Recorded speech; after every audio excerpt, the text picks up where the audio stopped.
Donc, bonjour, salam alaikum. Aujourd'hui, on va faire le chapitre numéro 2, c'est pour l'analyse de Fourier. On va commencer par une introduction. Deuxièmement, on va voir série de Fourier. Troisièmement, on va détailler le théorème de Perceval et on termine avec la transformée de Fourier. On va commencer par l'introduction. Donc, c'est quoi une série? En mathématiques, la série constitue une généralisation de la notion de somme par une succession infinie de termes. Exemple, la somme allant de n égale à 0 jusqu'à l'infini, de an égale a0 plus a1 plus a2 jusqu'à an. Série de termes générale an. En quoi consiste l'étude des séries? C'est pour effectuer la somme d'un nombre fini n de termes successifs, puis à observer le comportement lorsque n devient indéfiniment grand par un calcul de limite. Maintenant, on va voir c'est quoi la série trigonométrique. C'est la série dont le terme général est une fonction trigonométrique dont la fréquence varie selon l'indice n. Donc, nous avons une somme allant de 0 jusqu'à l'infini de an égale a0 plus a1 cosinus oméga t plus a2 cosinus oméga t de oméga t plus jusqu'à ai cosinus i oméga t et plus, etc., etc. Pour suivre plus facilement l'évolution d'un signal plus ou moins complexe, il convient mieux de le décomposer un signal en une somme de signaux sinusoïdaux. Cette décomposition a éclipsé toutes les autres représentations et s'appelle l'analyse de Fourier. Donc, la série de Fourier, donc nous avons ici la photo de Jean-Baptiste Joseph Fourier, né en 1768 jusqu'à 1830. C'est un mathématicien et physicien français. Donc, selon l'analyse de Fourier, un signal périodique S de t peut être représenté par une série de Fourier qui est une somme infinie de signaux sinusoïdaux. Donc, pour la série de Fourier, donc, on va commencer par voir le théorème de Richelt. Donc, le théorème soit f une fonction de R dans C de classe C1 par morceau. Alors, la série de Fourier de f converge simplement sur R et a pour somme la régularisée de f. Ainsi, ces hypothèses pour toute R appartient à R. Donc, nous avons A0 sur 2 plus la somme allant de 1 jusqu'à plus l'infini de an cosinus n oméga t plus bn sinus n oméga t est égal à f de t plus f de t moins sur 2. Donc, toujours avec la série de Fourier, les conditions de Dirichlet. Donc, il faut que le signal x de t a un nombre fini de discontinuité dans n'importe quelle période. Le signal x de t contient un nombre fini de maxima et de minima durant une période. Le signal x de t est absolument intégrable dans n'importe quelle période, c'est-à-dire l'intégrale sur la période grand T de la valeur absolue de x de t dt soit inférieure à l'infini. Donc, pour la série de Fourier, S de t, c'est un signal réel périodique de période grand T est égal à 1 sur F0, vérifiant les conditions de Dirichlet. Donc, nous avons S de t égale à A0 plus la somme allant de 1 jusqu'à plus l'infini de AN cosinus de pi F0 nt plus Bn sinus oméga nt, sachant que oméga égale 2pi F0 est égal à 2pi sur la période t. Avec A0, c'est 1 sur t, l'intégrale T0 jusqu'à T0 plus 1 de S de t dt. AN, c'est 2 sur t, l'intégrale T0 jusqu'à T0 plus t, S de t cosinus 2pi n F0 t dt.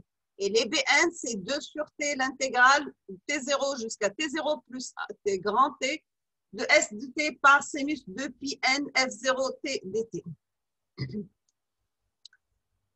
Donc, nous avons le terme AN cosinus 2pi F0 NT plus BN sinus 2pi F0 NT et l'harmonique d'ordre N du signal S de T.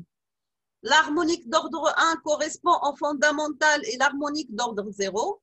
A0, c'est la composante continue qui correspond à la valeur moyenne du signal S de T. On trouve que A0 égale à 1 sur T, l'intégrale T0 jusqu'à T0 plus grand T de S de T dt.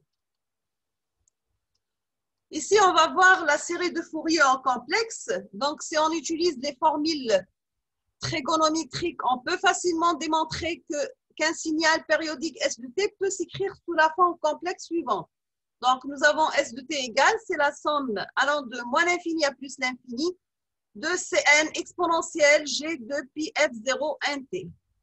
Sachant que les Cn sont les coefficients complexes de la série, on peut les calculer par la formule suivante. Donc, nous avons Cn égale 1 sur grand T, l'intégrale de T0 jusqu'à T0 plus T de S de T exponentielle moins G de pi F0 nt dt.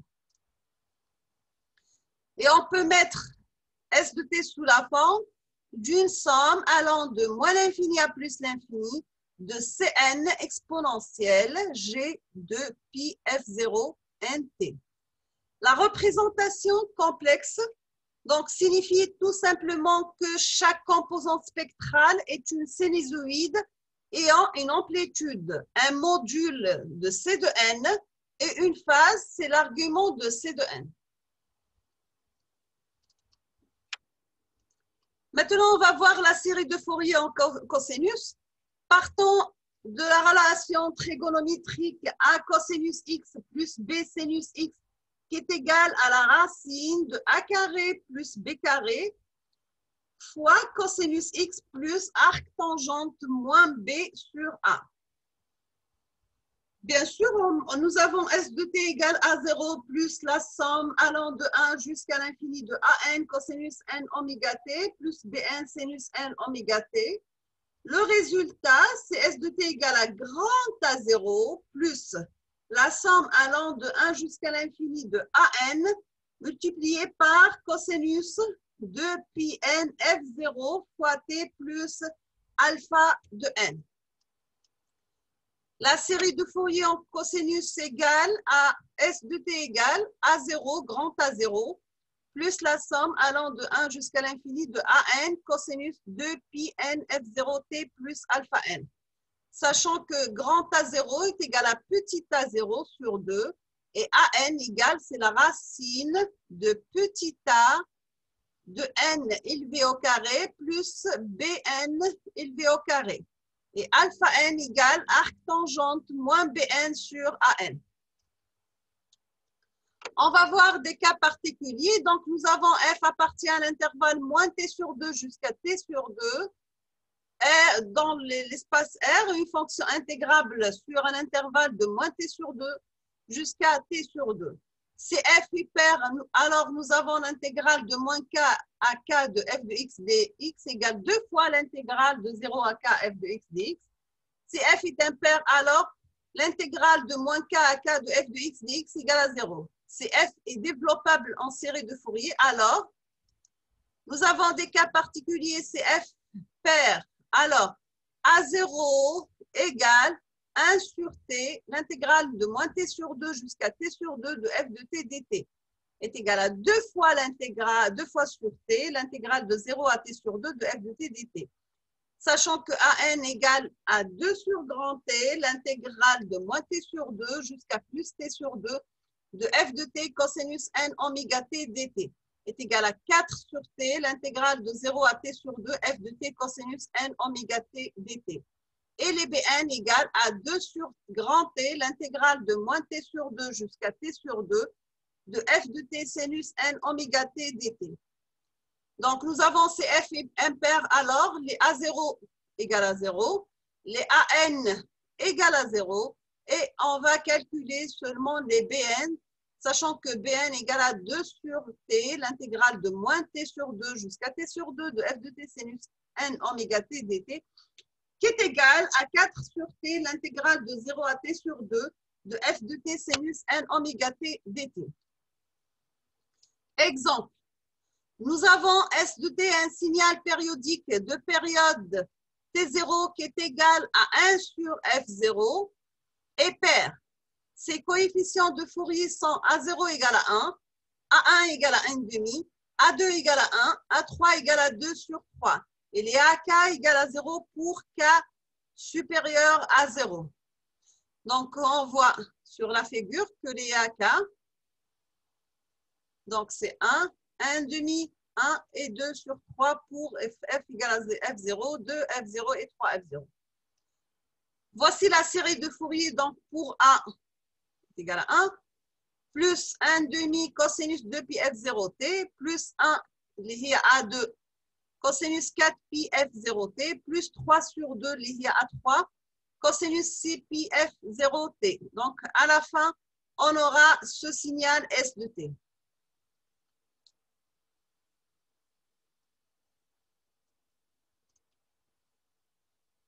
Donc, voici la représentation de la somme des signaux en MATLAB.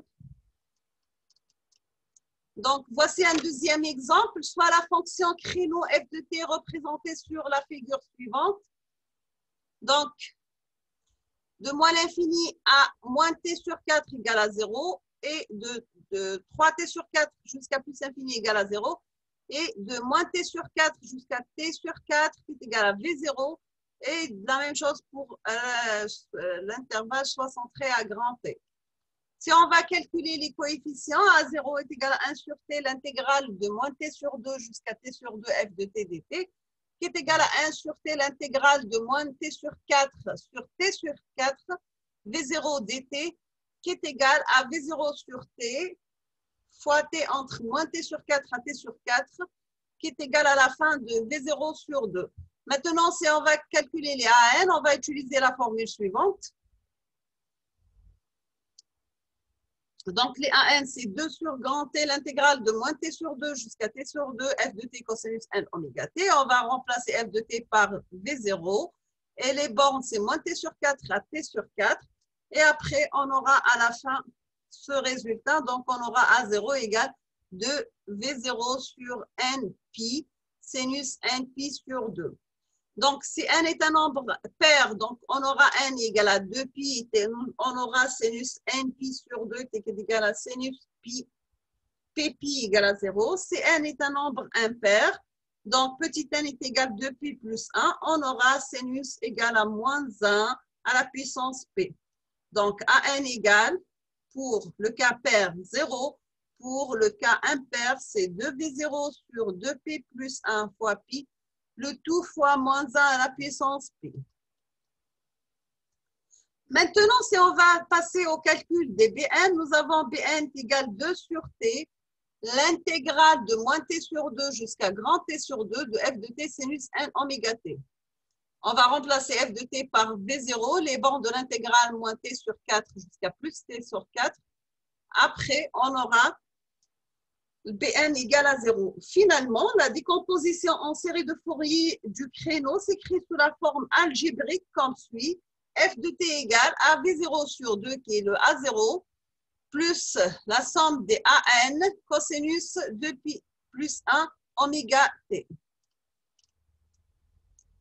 Donc, pour la forme complexe, cela donne Cn égale à 1 sur t, l'intégrale de moins t sur 2 jusqu'à t sur 2 de f de t exponentielle moins gn oméga t dt. C'est égal à 1 sur t, l'intégrale de moins t sur 4 sur t sur 4 v0 exponentielle moins gn oméga t dt. Après simplification, on aura les Cn égale à v0 sur n pi sinus n pi sur 2. Et vous trouvez ici les différentes étapes de simplification avant d'arriver à ce résultat final. Donc, pour n égale à 2 pi, pour le cas pair, donc nous avons les c de p égale à 0. Pour le cas impair, n égale à 2p plus 1, on aura c de p plus 1 est égal à 2p plus 1 sur 2. Pour n égale à 0, donc on aura les c0 égale à 0. On peut arriver que le dernier résultat peut aussi s'obtenir par le calcul direct. C0 pardon, égal à A0 est égal à 1 sur T, l'intégrale de moins T sur 4 jusqu'à T sur 4, V0 dt égale à V0 sur 2. On obtient alors le résultat suivant, f de t égale à V0 sur 2 plus la somme allant de moins l'infini à plus l'infini de moins 1 à la puissance pi par V0 sur 2pi plus 1 pi exponentielle g 2pi plus 1 oméga t. Ici, nous avons la relation entre la forme trigonométrique et la forme complexe de la série de Fourier. Donc, on aura exponentielle moins g θ est égal à cosinus θ moins g sinus θ. Exponentielle plus gθ qui est égal à cosinus θ plus g sinus θ. À la fin, on aura cosinus θ, c'est exponentielle gθ plus exponentielle moins gθ sur 2. Et pour les sinus, on aura exponentielle moins gθ, exponentielle moins gθ sur 2g. L'application de ces formules dans la forme trigonométrique, on obtient x de t est égal à 0 plus la somme des an cosinus plus bn sinus. Donc, on va remplacer le cosinus par cette valeur et le sinus par cette valeur. À la fin, on aura que x de n peut s'écrire sous la forme de cn exponentielle gn de pi sur grand t, t. Sachant que cn, c'est 1 sur grand t, l'intégrale de moins t sur 2 jusqu'à t sur 2, x de t exponentielle moins g de pi t sur t. Les coefficients cn sont appelés les coefficients de Fourier de x de t. Ils forment la représentation fréquentielle de x de t.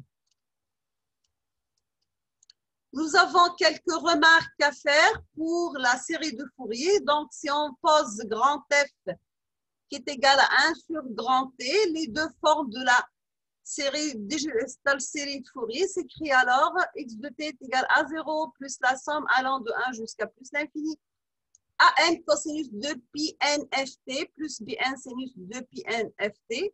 X de t est égal à la somme des cn exponentielle g de pi n ft. Grand F, c'est la fréquence fondamentale. Petit f qui est égal à n grand F, ce sont les harmoniques. Donc, nous avons les coefficients Cn sont complexes en général. Cn, c'est la valeur absolue de exponentielle g argument de Cn. Dans la forme complexe de la série de Fourier, on intervient les fréquences négatives et positives qui sont introduites par commodité de représentation. Nous avons quelques propriétés. C'est le signal x de t est réel. Donc, nous avons c de moins n est égal à c de n étoile. Les coefficients sont nécessaires complexes conjugués pour restituer x réel parce que l'exponentielle g de pi nft est complexe. Si le signal x de t est réel et pair, donc nous avons c de moins n est égal à c de n, ce qui implique les bn égale à 0. Et tout à fait le contraire, si le signal x de t est réel et pair, nous avons les c moins n égale à moins c de n, ce qui implique les coefficients A0 sont nuls. Maintenant, on va voir le théorème de Perceval ou de la puissance. C'est au nom du savant Marc-Antoine Perceval d'Echelles. C'est un mathématicien français. Donc, nous avons la formule d'égalité de Perceval-Bessel. Donc, si f appartient à la puissance n0, alors les séries numériques, la somme de n, la valeur absolue de Cn au carré, la somme des an au carré plus bn au carré, convergent et on aura à la fin la somme de A0 en valeur absolue au carré plus 1 demi la somme, de 1 jusqu'à plus l'infini, de an au carré plus bn au carré.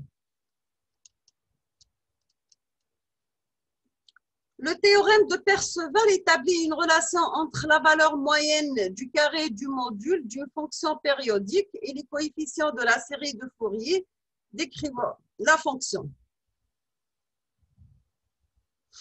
En physique, il exprime donc la façon dont l'énergie du phénomène périodique se répartit selon les différentes harmoniques de la fonction.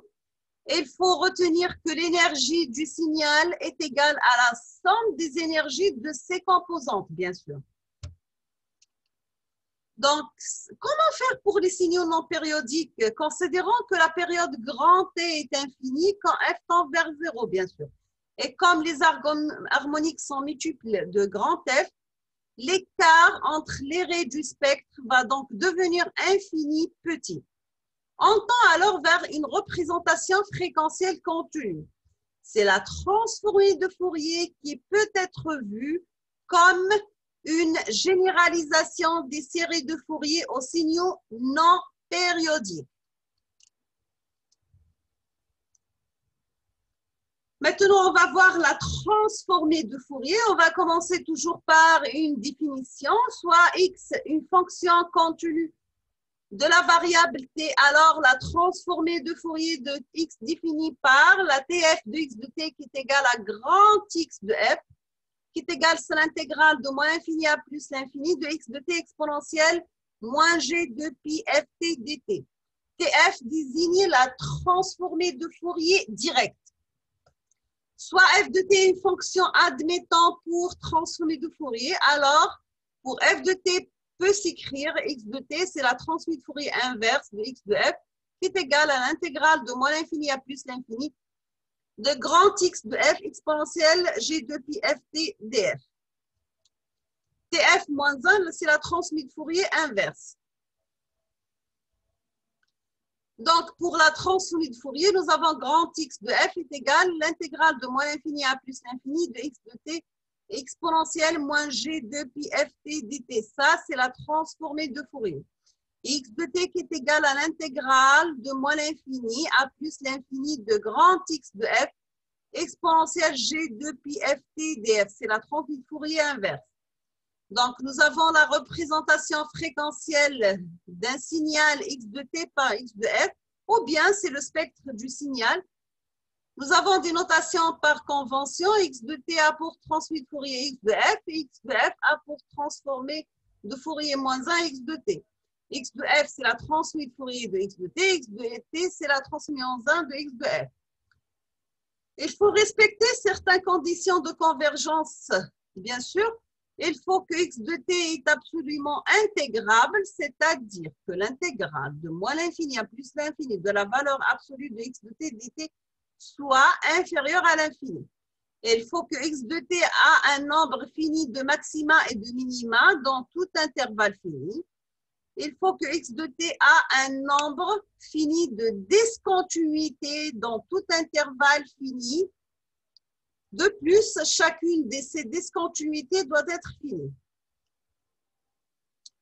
Nous avons ici la transformée de Fourier pour les fréquences négatives. Donc, dans la transformée de Fourier ou dans la série de Fourier, on voit apparaître des fréquences négatives. Physiquement, ces fréquences négatives n'ont pas de sens, mais mathématiquement, elles sont indispensables pour calculer la transformée de Fourier inverse. On retrouve la fonction à partir de la série de Fourier. Donc, nous avons en effet la définition de la transformée de Fourier x de t est égale f de v qui est égal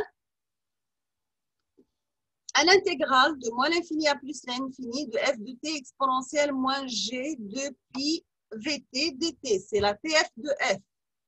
Et la transformée de Fourier inverse égale à f de t, c'est un intégral de moins l'infini à plus l'infini de f de v exponentielle g de pi vt dv. C'est la transformée de Fourier moins 1 de f.